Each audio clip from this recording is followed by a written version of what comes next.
Dieu notre Père Céleste,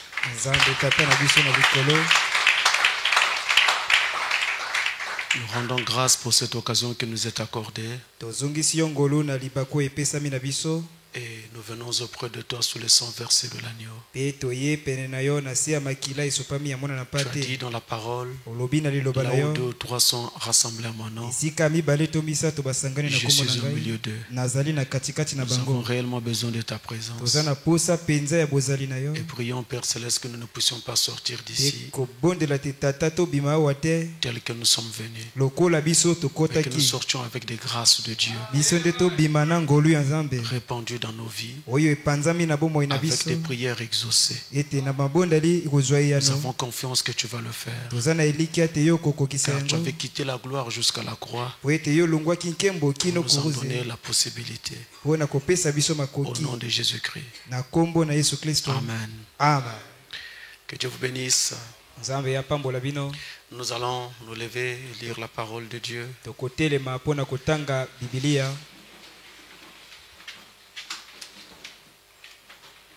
Pour ouvrir notre réunion de prière. Actes des Apôtres, chapitre 7, versets 17 à 19. Actes chapitre 7, le verset 17 jusqu'au verset 19. Nous lisons, nous dit Seigneur, le temps approchait où devait s'accomplir la promesse que Dieu avait faite à Abraham. Et le peuple s'accrut et se multiplia en Égypte, jusqu'à ce que parut un autre roi qui n'avait pas connu Joseph. Ce roi, usant d'artifice contre notre race, maltraitant nos pères, au point de leur faire exposer leurs enfants pour qu'ils ne vécussent pas. Amen. Amen. Dieu bénisse sa parole, merci. Vous asseoir. Nous voulons juste parler très rapidement sur que faire au temps de la promesse. Ça va nous aider à trouver quelque chose autour de quoi prier ce soir. Que faire au temps de la promesse? Nous venons de lire ici dans la parole que le temps où la promesse de Dieu devait s'accomplir s'approchait. Donc il y avait un temps qui avait été prévu par Dieu où il devait exaucer sa promesse, accomplir sa promesse. Et nous sommes un peuple qui est bâti sur les promesses de Dieu. Tout comme l'était Israël en ce temps-là, nous aussi nous sommes un peuple bâti sur les promesses. Quand nous prions Dieu, nous le prions sur la base des promesses. Sur la base des promesses. Et s'il y a un besoin quelconque, nous nous adressons à Dieu sur la base des promesses. Si j'ai besoin de guérison, alors je peux me rappeler du livre des Psaumes, au chapitre 103 et au verset 3, où il est écrit: je suis le Dieu qui te guérit de tes maladies. Je peux aussi me rappeler du livre des Psaumes, au chapitre 107 et au verset 20, où il est écrit: il envoya sa parole et les guérit. Je peux aussi me rappeler de Marc au chapitre 16, où il est écrit: voici les miracles qui accompagneront ceux qui auront cru.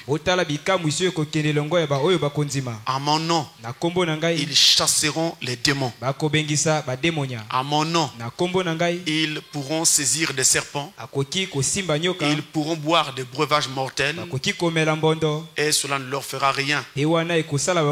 ils imposeront les mains aux malades et les malades seront guéris. En fait, nous avons beaucoup de promesses dans cette Bible qui nous concernent. Il y en a vraiment beaucoup de l'Ancien au Nouveau Testament.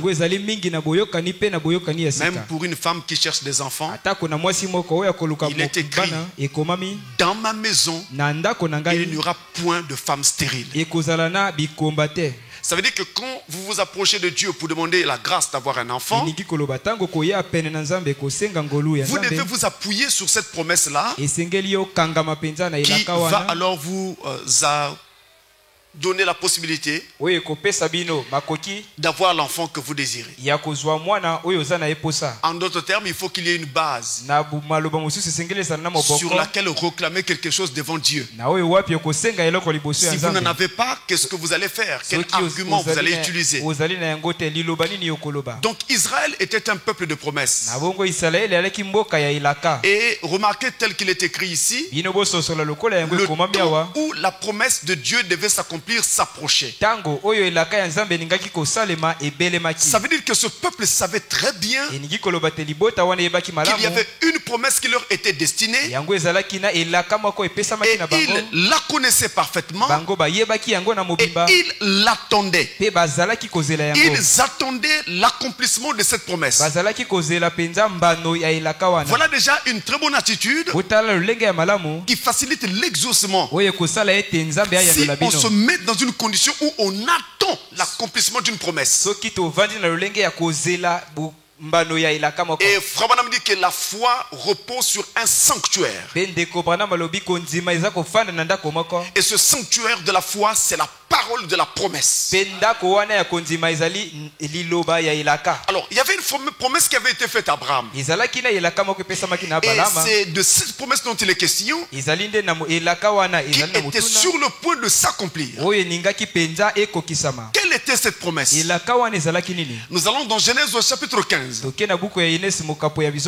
Genèse 15. À partir du verset 13. 13 jusqu'à 16. De Genèse 15. Genèse 15. Et l'Éternel dit à Abraham. À cette époque, il s'appelait encore Abraham. Sache que tes descendants seront étrangers dans un pays qui ne sera point à eux. Je voudrais que vous puissiez noter chaque mot. Je reviens. Et l'Éternel dit à Abraham: sache que tes descendants seront étrangers dans un pays qui ne sera point à eux. Ils y seront asservis. Et on les opprimera pendant 400 ans. Mais je jugerai la nation à laquelle ils seront asservis. Et ils sortiront ensuite avec de grandes richesses. Toi, tu iras en paix vers tes pères. Tu seras enterré après une heureuse vieillesse. À la 4e génération, ils reviendront ici, car l'iniquité des Amoréens n'est pas encore à son comble. Voilà la promesse dont il est question, et qui était sur le point de s'accomplir, comme le dit le livre des Actes. C'est de cette promesse-ci. Israël qui se trouvait donc en esclavage en Égypte, et Dieu avait promis qu'il devait les en sortir. Et donc là, on était près du moment où cette promesse devait s'accomplir. Mais avant d'aller plus loin, je voudrais que nous revenions sur cette promesse attentivement. Parce que c'est cette promesse qui nous occupe ici. Et c'est autour de cette promesse en fait que nous allons prier. Il est écrit, on dit à Abraham, sache que tes descendants, ceux qui sont à toi, ceux qui t'appartiennent, on va dire ta postérité, la postérité d'Abraham. Or, la postérité d'Abraham spirituellement parlant, c'est l'église. Ce sont les enfants de Dieu. Donc ici, dans le cadre spirituel, il est question de toi. Dans le cadre physique, il est question d'Israël. Mais spirituellement, c'est toi. Sache que tes descendants, je reviens un instant là, lorsque on s'identifie à une promesse, cette promesse devient facilement vôtre. Frère parle de quelqu'un qui, lorsqu'il lisait une promesse de la Bible, en priant selon un besoin donné, je prends un cas quand on dit il était blessé pour nos meurtrissures, pour nos péchés. Alors à cet endroit-là où on dit pour nos péchés, la personne mettait son nom. Je prends un exemple. Si cette personne s'appelait Murphy, alors cette personne dira il était blessé pour les péchés de Murphy. Il s'identifie à la promesse. Quand vous vous identifiez à la promesse, elle deviendra vôtre. Mais si vous ne croyez pas qu'une promesse vous appartient, elle ne vous appartiendra pas. Vous verrez les autres être bénis, mais pas vous. Donc ici, on a besoin des gens violents quant à la foi vis-à-vis de la promesse. Alors il ajoute, sache que tes descendants, tes enfants, seront étrangers dans un pays qui ne sera pas à eux. Et tout le monde le sait, en Égypte, Israël n'était pas chez lui. Mais ne regardez pas Israël, c'est du passé. Regardez-vous maintenant. Nous sommes aujourd'hui sur la terre, mais ce monde n'est pas notre monde. Nous sommes ici en séjour pour un temps, mais nous sommes étrangers ici-bas. Jésus a dit, je vous laisse dans ce monde, mais vous n'êtes pas du monde. Vous dites amen? Amen. Donc si jamais vous constatez que le monde vous hait ou ne veut pas de vous, mais comprenez, ce n'est pas notre monde. Ce n'est absolument pas notre monde. Est-ce que vous comprenez? Amen. Tes descendants seront étrangers. Nous sommes étrangers ici-bas. Nous sommes pèlerins. Nous sommes en route de passage. Sache que tes descendants seront étrangers dans un pays qui ne sera point à eux. Et ils seront asservis et opprimés. On va dominer sur eux. On va les écraser. On va les battre. On va leur faire souffrir. Eh bien, est-ce que ce n'est pas ce que nous vivons ici-bas dans ce monde? Un monde plein d'injustice. Un monde dans lequel nos espoirs rencontrent l'opposition. Un monde dans lequel nos rêves les plus fous parfois ont du mal à se réaliser. Un monde dans lequel il faut se battre pour tout avoir. Vous comprenez? Et il arrive même que pour quelque chose qui t'appartienne, eh bien quelqu'un te le vole. C'est ce monde dans lequel nous vivons. Quand vous tombez malade, savez-vous que c'est Satan qui vous vole votre santé? Et donc il est question de lui reprendre votre santé. Quand vous perdez votre paix, savez-vous que c'est Satan qui vous fait perdre votre paix? Vous devez reprendre votre paix. On a donc besoin de gens courageux, des gens violents quant à la foi et la promesse. Autrement, vous n'aurez rien. Donc nous sommes dans un monde pareil, un monde difficile. Et Dieu dit, je jugerai la nation à laquelle ils seront asservis. Oui, tu peux passer par un moment difficile, mais ça ne veut pas dire que ça condamne forcément ta vie. Tu peux être en train de vivre tous les malheurs du monde, mais ça ne veut pas dire que Dieu ne voit pas ou que Dieu ne fera absolument rien. Il faut tout simplement que tu saches que c'est toi qui doit mettre ta foi dans la promesse pour permettre à Dieu d'entrer en scène et d'agir. Et quand il va agir, il va juger les démons qui étaient en train de t'opprimer. C'est-à-dire qu'il va les chasser. Et ça, c'est une promesse. Et celui qui s'accroche à cette promesse doit voir la main de Dieu agir dans sa vie. Il est possible que quelque chose n'ait pas de sens. Il est possible que quelque chose semble vraiment flou et sans aucun avenir. Il est possible que vous ayez perdu l'espoir. C'est toi l'homme qui a perdu l'espoir, mais pas Dieu. Il est le créateur. Et si tu mets ta foi en lui, tu verras la gloire de l'Éternel. On avait enterré Lazare, mais quand Jésus est venu, il dit, où l'avez-vous mis? La sœur de Lazare dit, Seigneur, tu ne comprends pas. Lazare a été placé dans ce tombeau, ça fait 4 jours. La corruption s'installe dans la chair humaine après 3 jours. C'est-à-dire que Lazare a déjà commencé à pourrir. On ne peut plus rien faire, Seigneur. Jésus lui dit, où l'avez-vous mis? En d'autres termes, si tu connais et tu as la révélation de la personne qui te dit où l'avez-vous mis, tu dois enlever tous les doutes. Je suis le créateur. C'est moi qui ai créé l'homme. Même s'il a commencé à pourrir, je n'ai pas oublié comment j'avais créé sa chair pour la restaurer.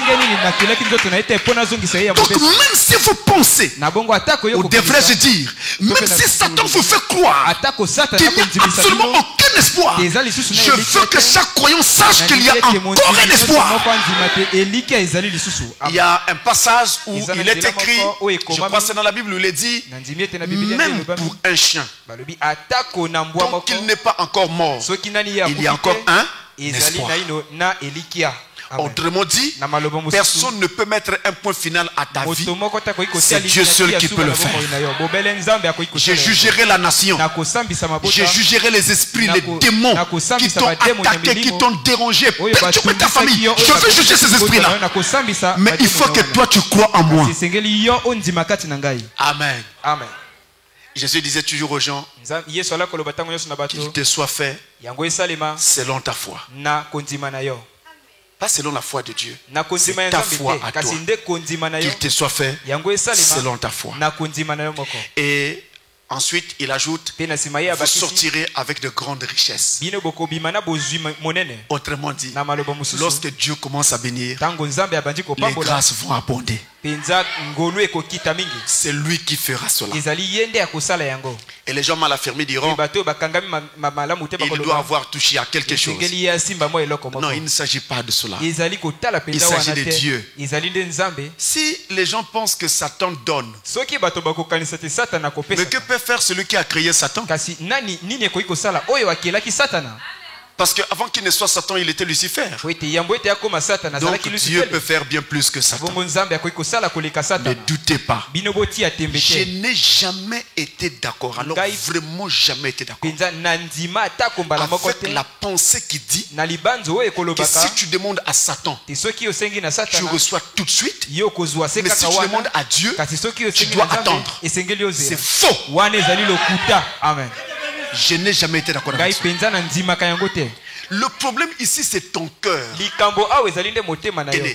Lorsque vous voulez quelque chose, je vous livre là un secret. Vous devez désirer cette chose jusque dans vos triples. Je veux dire, juste dans les triples, dans les viscères, même jusque dans tes intestins. Tu veux tellement avoir cette chose. Pour toi, la seule chose qui t'arrêtera, c'est l'obtention de ce que tu veux. En d'autres termes, tant que tu n'as pas eu ce que tu veux, Dieu ne sera jamais tranquille. Alors, si vous abordez la chose de cette façon, quelle que soit, la réponse doit venir. Un jour, un frère, ce frère, je crois Robertson, J'espère que je ne me trompe pas de nom. Il avait besoin du salut. Alors il savait qu'il n'en avait pas. Il est allé prier quelque part dans un endroit très éloigné, dans un désert. Et il prend un piquet, il plante dans le sol et il dit ceci à Dieu: Seigneur, je suis venu ici pour que tu me donnes le Saint-Esprit. Tu as vu le piquet que je viens de planter? C'est ici que tu viendras trouver mon corps si tu ne me donnes pas le Saint-Esprit. En d'autres termes, je vais mourir ici. Si toi tu ne me donnes pas le Saint-Esprit, je ne quitte pas ici. Je vais mourir là. Vous voyez, Frère Branham dit Dieu était obligé de lui répondre. Parce que là, on avait affaire à une foi vraiment déterminée. Alors il est écrit que le temps où la promesse de Dieu devait s'accomplir approchait. Donc vous voyez, il est clairement établi qu'il y a un temps où la promesse est donnée et il y a un autre temps où la promesse doit s'accomplir. Je répète, il y a un temps où la promesse est donnée et il y a un autre temps où la promesse doit s'accomplir. Nous avons deux temps. Le temps où Dieu promet, le temps où Dieu accomplit. Dans l'entretemps, dans l'intervalle, c'est là où se passent des problèmes. C'est-à-dire, c'est en ce moment-là que Satan vient et amène des interprétations dans nos esprits afin de nous faire rater la promesse. Mais nous ne devons pas lâcher. Dieu n'est pas un homme pour mentir. Mais alors on ajoute, le peuple s'accrut et augmenta considérablement. En d'autres termes, la promesse était Israël sortirait d'Égypte et Dieu l'amènerait dans un autre pays. Et c'est là qu'Israël fonderait sa patrie. Mais comment on peut former une patrie avec un peuple qui n'existe pas? Ou un peuple qui n'existe pas encore? Donc il fallait d'abord que le peuple se naisse, se forme, croisse en nombre. Alors ça forme un peuple. Il peut maintenant les prendre pour aller les planter dans un pays. Donc c'était l'une des conditions pour que cette promesse s'accomplisse. Tant que le peuple n'était pas encore formé et rassemblé, le pays ne pouvait pas apparaître. Maintenant, cette condition étant accomplie, alors la condition exigée pour que la promesse voie le jour était déjà en train de se mettre en place. Dieu pouvait maintenant les amener à être installés dans leur patrie. Nous aussi, mes frères, en dehors des promesses que nous pouvons avoir sur la guérison et toutes les autres choses, nous avons une grande promesse que nous attendons. C'est l'enlèvement. Mais elle ne se manifestera pas si tous les élus de Dieu ne sont pas rassemblés. Mais ces élus ne peuvent être rassemblés que si toi tu les appelles. Si toi tu pries. Quand vous dites, mais Seigneur, fais que l'enlèvement ait lieu, puis on va partir. On est fatigué de ce monde. Depuis que tu cries comme ça, depuis que tu t'es mis à crier comme ça, l'enlèvement n'a jamais eu lieu. Tu n'as pas constaté. Et tu peux penser que notre Dieu ne t'écoute pas. Non, c'est que tu procèdes mal. Si tu veux que l'enlèvement ait lieu très vite, demande à Dieu de faire que les conditions exigées soient accomplies. Dans ces conditions, il y a par exemple l'adoption du peuple de Dieu. Voyez-vous, il y a aussi le fait qu'il y en a d'autres qui doivent venir. Pourquoi penses-tu que l'épouse n'est que toi? Parce que toi tu as cru le message. Ceux qui sont hors du message, pour toi ce n'est pas l'épouse. Il n'y a que Dieu qui connaît qui est l'épouse et qui ne l'est pas. Il nous faut prier pour que d'autres viennent encore. Il nous faut demander à Dieu pour que ceux qui sont encore dans le péché soient convertis. Est-ce que vous comprenez? Amen. C'est ainsi que nous devons donc conduire notre prière afin que nous puissions voir Dieu se manifester au travers de nos vies. Voilà ce que nous devons faire lorsque nous arrivons au temps où la promesse doit s'accomplir. Demandez à Dieu de faire que les conditions soient accomplies. Et nous-mêmes, nous devons participer à l'accomplissement de ces promesses ou des conditions pour que la promesse s'accomplisse. Nous devons participer. Nous-mêmes, nous devons mettre la foi dans cette promesse. Et Dieu fera le reste. Et je tiens à dire, il n'y a aucun esprit qui peut résister devant Dieu. Alors que le Seigneur vous bénisse, nous allons nous mettre à prier à présent. Alors, pendant que nous allons prier, chacun prendra la position qui lui sera agréable. Si vous voulez rester assis, vous restez assis. Si vous voulez être debout, vous vous mettez debout. Si vous voulez être à genoux, vous mettez à genoux. En tout cas, sentez-vous libre. Sentez-vous libre pendant ce moment de prière. Sentez-vous libre. On ne vous impose aucune position. Sentez-vous libre. Nous allons chanter et au fur et à mesure nous allons prier. Et vous prierez au fur et à mesure d'après les requêtes que je vais donc vous présenter ou vous soumettre.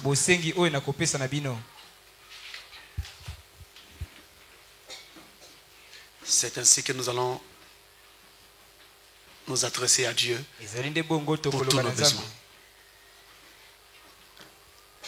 Il ne faillit jamais, il ne faillit jamais, non Jésus-Christ.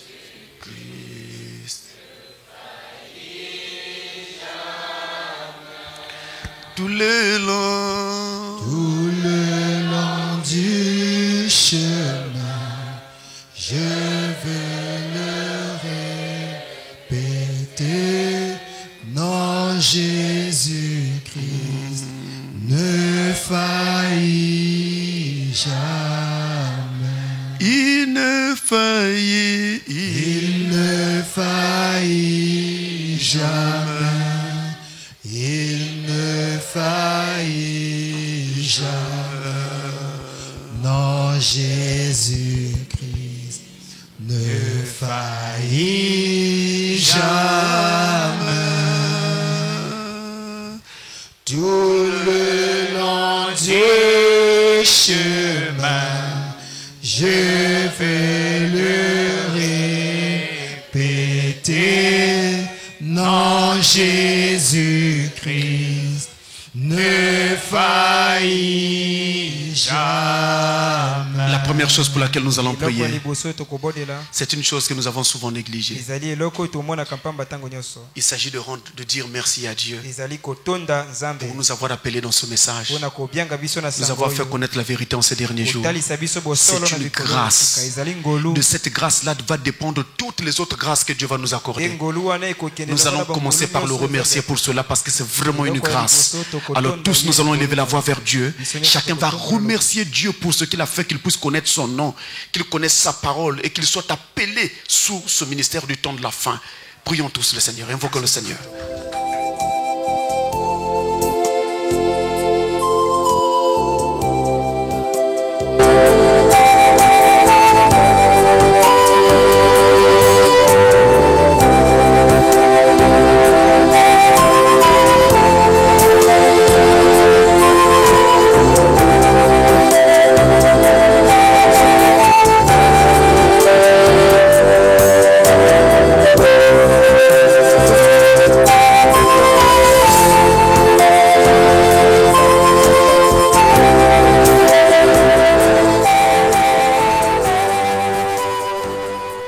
Dieu nous a appelés dans ce message par sa grâce.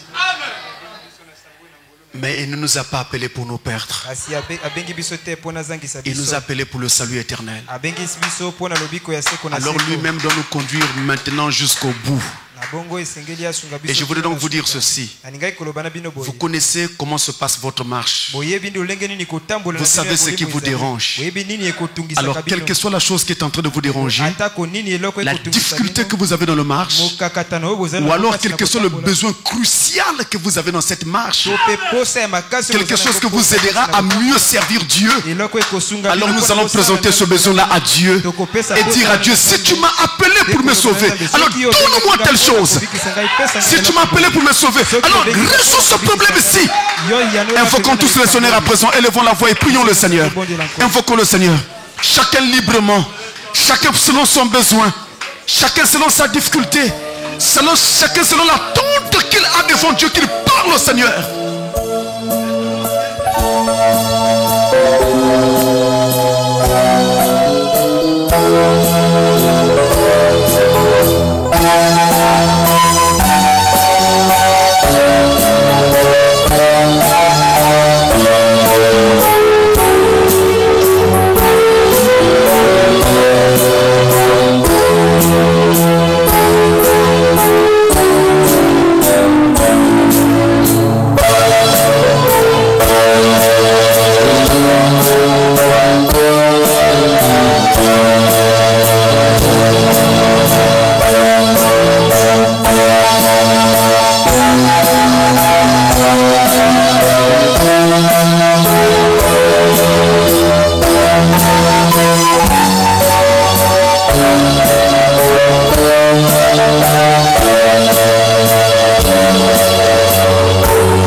Seigneur, soutiens chacun afin que quel que soit le besoin qu'il y a dans leur vie, la grâce de Dieu résolve ce problème.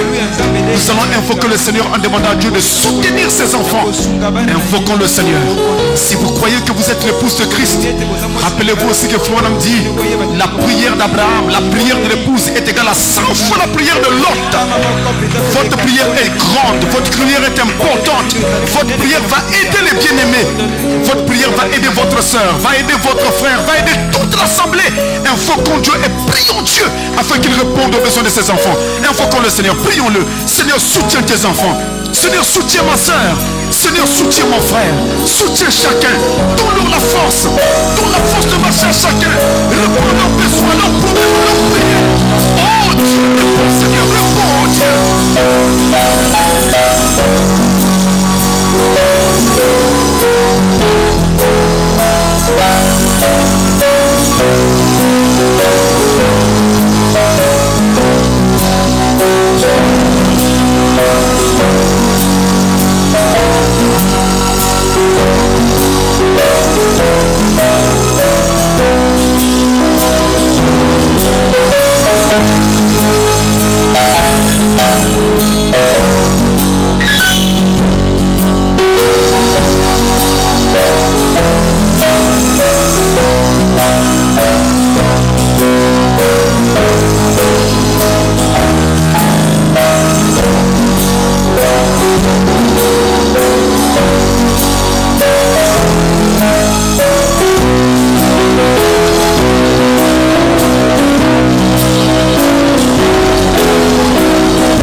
le sang, alléluia, dans le sang de Jésus-Christ, mon sauveur. La victoire est dans le sang, alléluia.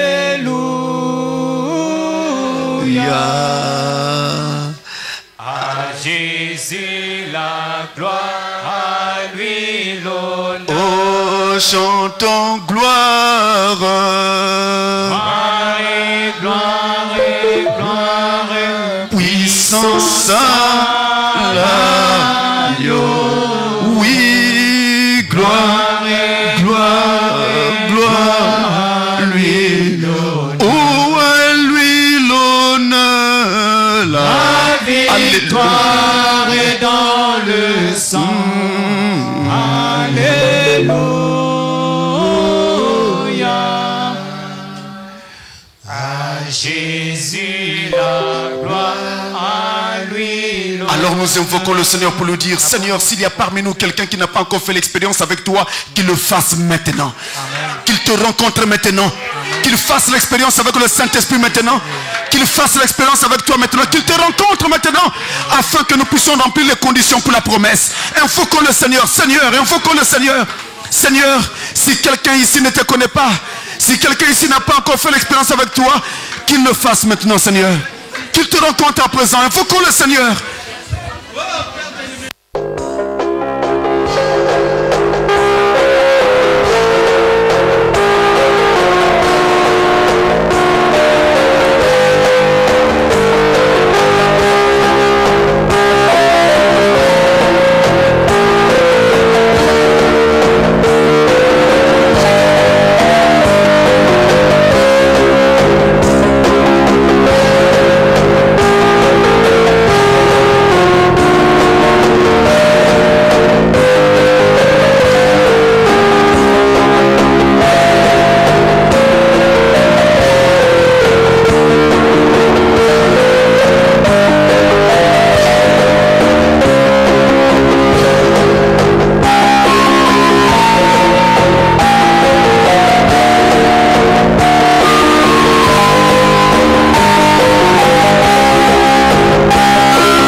Qu'il montre la lumière qui brûle autour de la fin.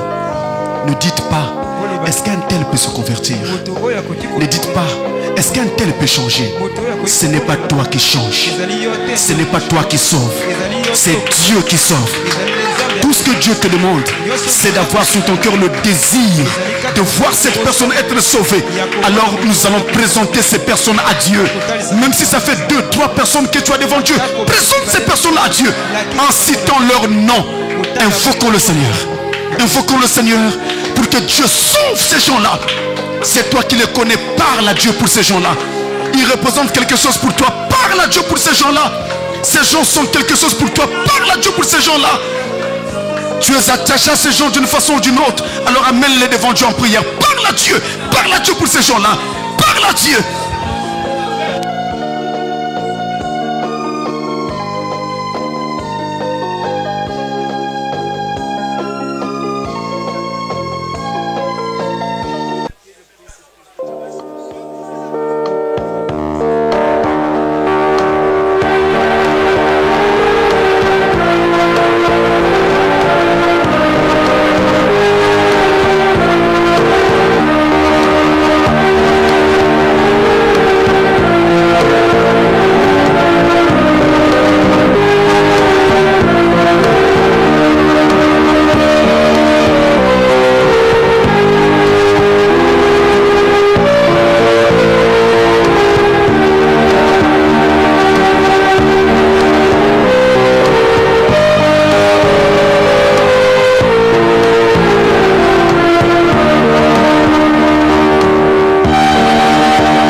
Tout-Puissant Père Céleste, nous te bénissons pour la réunion que nous venons d'avoir. C'est vrai Seigneur, tu avais dit là où 2 ou 3 sont réunis autour de mon nom, je suis au milieu d'eux. Et s'ils s'accordent à demander quelque chose, cela leur sera accordé. Oh Seigneur, d'un commun accord Seigneur, nous t'avons exprimé nos besoins Seigneur. Et nous croyons que tu nous as exaucés. Parce que tu as dit tout ce que vous demanderez par la prière. Croyez déjà que vous l'avez reçu. Et vous le verrez s'accomplir. Merci pour cela Seigneur Dieu Tout-Puissant. Maintenant que nous sommes arrivés à la fin de cette réunion, laisse que tu puisses aller avec chacun de nous. Et que Seigneur, lorsque nous reviendrons encore ici le dimanche Seigneur, que nous soyons encore sous l'onction totale Seigneur. Et que le diable s'écarte au milieu de nous. Seigneur, nous voulons voir Dieu en action au milieu de nous Seigneur. Parce que Seigneur, oh Seigneur, tu as dit que ceux qui placent leur confiance en toi Seigneur, tu les soutiens toujours. Et nous comptons simplement sur toi. Béni soit ton Saint-Nom. Bénis chaque frère. Bénis chaque soeur. Bénis aussi notre pasteur. Est-ce que tu puisses davantage le soutenir Seigneur, afin qu'il puisse continuer à être une bénédiction pour nos âmes Seigneur. Accorde-nous cela au nom tout puissant du Seigneur Jésus-Christ. Amen. Amen.